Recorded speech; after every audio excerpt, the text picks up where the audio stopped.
Hey y'all, it's Abigail Batutiaco, your Miss Iowa 2024, and you're rocking with the No Excuse Mindset podcast.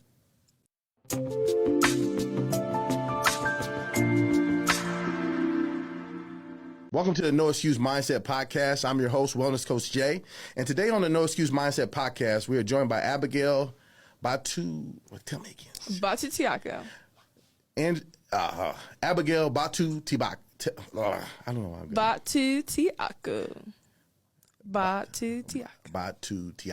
Abigail Batutiaco. Oh. Batutiaco. This is the funniest part of the show, you know, like it's exactly how it looks is exactly how it sounds, I promise. Okay. We are joined by Abigail Batutiaco. Yeah, perfect. A standout collegiate athlete and the current Miss Iowa 2025. From track to the crown, she brings discipline, drive, and a powerful example of what's possible when you stay focused, consistent. Let's dive into her journey, her mindset, and what's next on her path. Yeah, how's it going, girlfriend? I'm good. How are you doing, Jeremiah? Good. I'm glad to have you. Thanks for having me. What inspired you to transition from a collegiate athlete into the world of pageantry? I have always felt like I've had the eye of a tiger mentality. There's something about competing that just gives me so much drive. And I don't know, it's like an energy thing. I just feel like I love competition. I love being able to feel accomplished. And so that transition into competing for Miss Iowa was a no-brainer for me. I mean, I was able to showcase my fitness abilities through track on the stage, my vocal performance and talent. I was able to also bring in my modeling expertise into the mix when we did Evening Gown. And so all of these things that just make up what the Miss America organization is, I already felt like I was living it, and I just had to accept it. It was just like, hey, I'm why not? Stepping right into it. I love the eye of the tiger reference too, Rocky. How did your experience as an All-American athlete shape your approach to preparing for the Miss Iowa and Miss America? You know, something that I am telling the title holders that are now competing for my title is that you should go into the week from a win. And so I had just competed at nationals. It was my last outdoor nationals for track and field. And in that same space, I had failed the year before and didn't place. I actually didn't even make a mark. And so the next year I came back and I was able to become an All-American, basically making my highest achievement in my athletic career. And then 3 weeks later competing at Miss Iowa. So I just set myself up mentally for that. I walked in as Miss Iowa, and not necessarily because whether or not that crown or sash was going to be placed on me, but because I knew who I was and I could stand firm on that. And I know the abilities that I have to be able to have a successful reign. So awesome. I love that. What does that current health and wellness routine look like for you mentally, physically, and spiritually? I feel like it's different at every stage of life. And so right now, I'll speak about right now. I wake up at 4 a.m. every single day. Ooh. Oh, really? Me too. It's amazing. I'm learning right now. Not a lot of 22-year-olds are out there waking up at 4 in the morning. And so I am truly trying to maintain this discipline, but bring it to the next level. And I'm so grateful that I've had sponsors that have also gotten me to where I'm at. But 4 a.m., go to the gym at 5, making sure that I'm being consistent. And right now, I will say, if I can be vulnerable, I'm learning healthy eating habits. I am a terrible eater. My diet is just not where it needs to be, but I'm learning. I'm learning, and we're getting there. That's awesome. Always trying to improve. Yes, I love that. Yeah. Something magical about waking up at 4 a.m. Yeah. Though. It's like you have that set time of that day set apart for yourself. Yeah. And you can really focus. It's a mental clarity that comes to it. And there's some great books on it too that back it up. What habits or disciplines have made the biggest impact in helping you stay grounded through this journey? I really struggle with this answer because for me, staying grounded is only through my faith. I would not be where I'm at right now. I would not be the athlete that I am if it wasn't for literally the Lord's hand in my life, pushing me, being my strength. He gives power to the weak and strength to the powerless. And I firmly believe that I am the powerless, and the Lord's Spirit is just filling me through and allowing me to work in every way. And so I don't really know how to answer that other than say, my faith is getting me through every single day. Yeah. No, I love it. Yeah. Tell me more about that. Tell me a little bit more about your faith walk. Yeah. So I have always grown up in the church, and I remember I really always felt the Holy Spirit during worship. And so when you see a mom that's, praying constantly and I went to a church that didn't speak the same language as me, by the way. So that was from, I guess, to when I was born till maybe I was 16. And so I didn't really understand what was being said. But when worship came, I knew I felt the Holy Spirit and I felt his presence. And so I moved out here to Iowa, and it was like a switch had happened. I had just experienced my lowest lows, and the only hand to pick me out of that grave was Jesus Christ. And so I decided to lean on it. And, you know, we have ups and downs all the time. That's what the walk with the Lord is always going to look like. But I'm just so grateful that it happened to me when it happened to me, because now I can firmly stand in who I know he says I am. Yes. It's based on the Bible, but also just what he's called me to be, and it's beautiful. Definitely. Awesome. I have been refined. Tell us more about your community initiative, the United Voices, and what's the story behind that? Yeah. So I was born in Illinois, and then due to domestic violence of my father, we moved out to New York. And so I grew up in upstate New York, and I was in a predominantly white neighborhood. And so I just experienced a lot of racism and microaggressions growing up. People weren't necessarily listening to what I was uncomfortable with. And so it's always tiring having to stand up for yourself. But I think what motivated me to pursue the United Voices, which is my community service initiative, was my younger sister was right behind me. And so in high school, like, I can take it, say what you got to say, but knowing that my younger sister is coming into high school and is also going to have to endure the same sayings and the same things, just something clicked. And so we actually both teamed up and we co-founded the United Voices together. Wow. Awesome. You know, just like any other 18-year-old, you just create your own organization, right?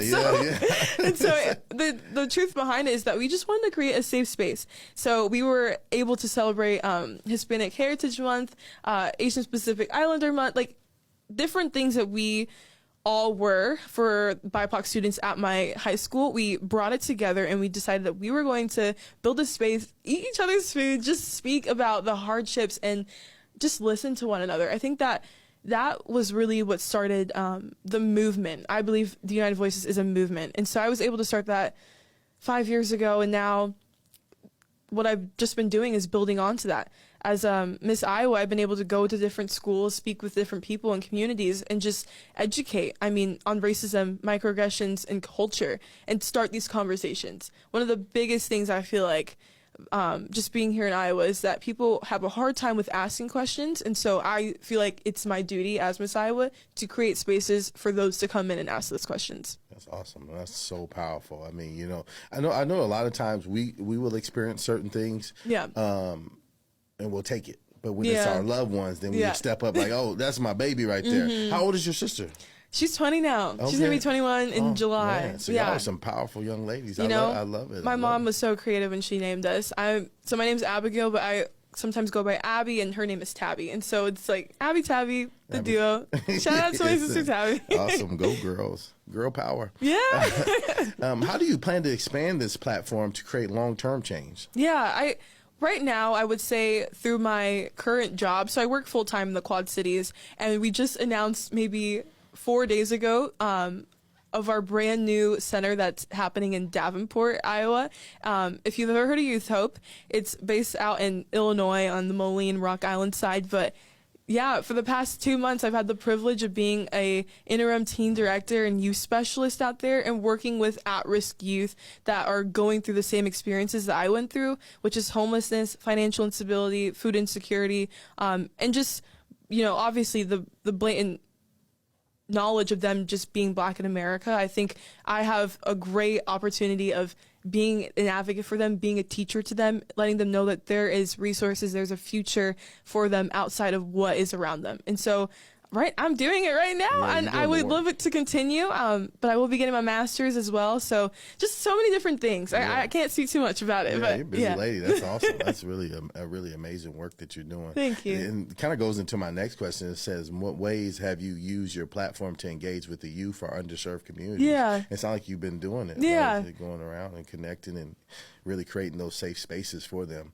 Now, we've heard that you're interested in launching a skincare business. What inspired that path? So I have grown up with severe eczema for my entire life. My mom, I think she's joking, but I think maybe she's serious. I don't know. She used to say that the doctors were scared to hold me because my skin was so flaky.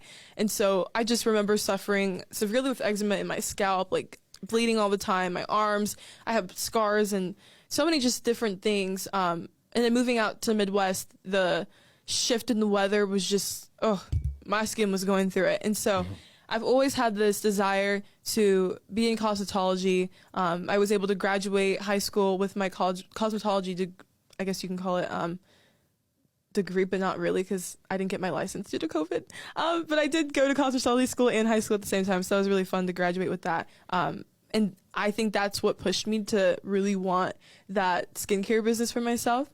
But also I think it's really cool to have a brand where the CEO also can experience and has experienced what you're going through. I think it builds trust. And so that's truly where my heart came from when it was deciding what I wanted to do long term. That skin brand is going to be literally my heart because it's what I've dealt with for most of my life and still dealing with. And so, I would love to create vegan products that are harm-free for everyone, regardless if they have eczema or not. It's in the works. So if y'all want to help me out, let me know. Hey, help her out. This is awesome stuff. You want to be a part of that. What lessons from pageantry and athletics do you plan to take with you during your entrepreneurial journey? Yeah, I would definitely say it does take a village. My time being out here in Iowa, I don't have any family here. But then I can't even truly say that because family truly goes beyond, So family truly goes beyond just blood. And so I was able to be successful athletically and through pageantry because I relied on my community, because I accepted help. And so what I will continue to do in the future is just really develop a team. Teamwork is going to be, I think, one of the ways I become the most successful is by developing a team that knows what they're doing. Yeah, teamwork makes the dream work. Absolutely. A reliable team, and just to be able to be a transformational leader, that's the goal. And so that's how I'll do that. Awesome. Yeah, because a lot of the things that you learn in athletics are, being around the ladies, it's really a lot of team building. Yes. And that you can take into a company, because you're going to have those same elements there. So that's awesome. All right. Now we got some no excuse mindset questions for you. Okay. What does having a no excuse mindset mean to you personally? No excuse mindset means, I feel like it's very similar to a queen conscious mentality. And that just means showing up for yourself. I think we are probably our number one competitors, if that makes sense. And I feel like we stop ourselves from achieving greatness over even that one person that you think is higher than you or whatever it could be. I really believe that we are our worst enemies sometimes. And so just reminding to show up for yourself. I think that's how you do that. Show up for yourself. Yeah, it's you versus you, right? Yeah, for sure. It's you're in your own lane. You're in your own lane. I mean, there's a old African proverb that says, "If there's no enemy on the inside, the enemy on the outside can do you no harm." Like so much of what we perceive as obstacles are just projections of the mind. Yeah. But can you share a time when you were tempted to give up but chose not to, and what helped you push through that? Yeah, just speaking back to before I was an All-American, I had made my first debut. It was junior year in college at outdoor national track and field in Marion, Indiana. And so I touched the sand pit, feeling really excited during warm-ups. And it was at least a 12-hour, I think maybe 7, one of those, 12 or 7-hour drive. And so to go there and to fail and to scratch all of my jumps in the first round, it just absolutely broke me. I mean, I went out there just to compete in long jump, and so I was completely devastated. And so experiencing that loss, and then 3 weeks later, I did compete for Miss Iowa back in 2023, and I had also lost that. I got third runner-up, and so it was just 2 losses in 1 year. Yeah. I think a lot of 21-year-olds would, or 20-year-olds would have given up on themselves, and so I just decided that I could turn the motivation I had into discipline and not let the circumstance of that one situation dictate the rest of my life. And so I decided to come back harder, and I put the work in. I listened to my coaches, and I'm very grateful that I did that. And I was able to come back and become an All-American and win Miss Iowa. So awesome. That's amazing. Really grateful for that. Yes. Well, you know, and they say motion breeds motion, you know, emotion breeds motion. So it sounds like you were charged up after taking those L's. Absolutely. And like, hey, I want to get my dub. Oh, yeah. I want the crown. She got the crown. Absolutely. You got that medal too over there. Tell me about that. I do. Where is it at? Oh, that's not the medal. Did we lose it? Here we are. Yeah. So this is weird for me. Never did little Abby think that she'd be an All-American. Yeah. No way. And so this is an honor, just to have and to share with others every time I go out and do my appearances for Miss Iowa. You want to hold it? Yeah, hold on. It's really fun to bring that out, and the kids are just like, wow, like I can do that too. And yes, you can. You can absolutely be an All-American. I never thought I could do it, and look at me. So let's go. That's awesome. Yeah, I want to feel what it's like to be you. This thing's kind of heavy too. It's, like, it's a little heavy. It's a little heavy. Really nice. I'm so grateful. Oh man, that is amazing. There you go. Thank you. Want to try it? He wants to try on the crown. Yeah? Okay. We'll have to get that out. We'll have to make it happen. How do you handle pressure and setbacks? Like when things don't go your way, you talked about it a little bit before with that, but just like on a regular basis, like, you know, you've had a hard workout or you had a hard day. How do you, what keeps you going? Like, I will be completely transparent and say each day it doesn't get easier. You really have to want the lifestyle that you want in order to have it. And so if I want to be disciplined for the rest of my life, I have to be disciplined now. And so waking up even like today was really hard, you know, but I really believe it's my faith that's getting me through it. That quiet time with the Lord, just giving everything and surrendering it all, because I simply just can't. I can't hold it all in. And so just how I'm able to get through those hard times is being honest in prayer, being honest with my friends, being honest with family.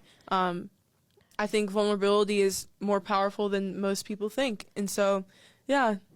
I would definitely say that. I love that. You kind of answered my next two questions, too. Come down. If you could tell your younger self one thing about discipline, resilience, what would it be? If you could go back and talk to your younger self. I think younger Abby was really hard on herself with trying to be something that she wasn't.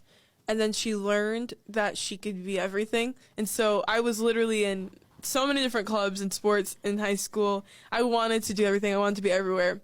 I even wanted to be a bounty hunter at one time. I didn't know what that even meant. I did not know that. Yeah. Anywho, so like too many things that I wanted to do that I didn't even, I would tell her to breathe, to understand that patience is beautiful and that there's so much goodness in God's timing, and that if you just trust that, there's always going to be joy in the morning every single time.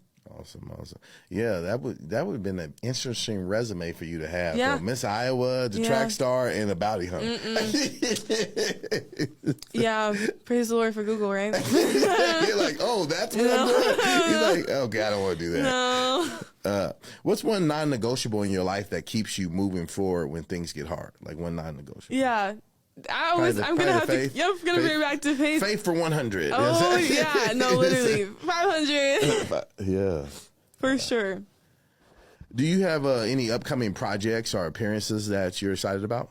Yeah, I mean today I'll get to go hang out with the Drake Bulldogs for the Blue Mile Run, which I'm really excited for. Singing the national anthem for that, so that'll be cool. And then later this week we have an Unravel Gold Gala. Basically a fundraiser for those that have cancer. And so I'm excited. Being Miss Iowa, I have less than 2 months left, but we're not done. Like, there's just so much more to do. And the next month, May, is just even more packed. And so stay tuned and look out for how you can get plugged in, how you can attend an event or meet me or even want me to appear at any of your events. I'm ready, y'all. Yeah, she's ready. I'm ready. And hopefully you can come to that wellness day, because we would love to have you. It's going to be a good showing, and they would love to meet you. How can the listener support you, and whether it's your mission, your business, or your journey beyond Miss Iowa? Yeah. Definitely through socials. So if you want to follow me at Abigail Julia, and just continue to support that way. I think seeing all of the comments and DMs, it truly means the world to me, knowing that I have a family beyond just blood. It's y'all are out there, and it literally warms my heart every single time I get to read something, but also through prayer. So please be praying, and I'll be praying for y'all that we just get through this. Life awesome. is hard, y'all. That's awesome. Speaking of DM, what's kind of do you get a lot of positive feedback? Yeah. On them, like what's one of the messages that touched your heart? I just got one the other day that was like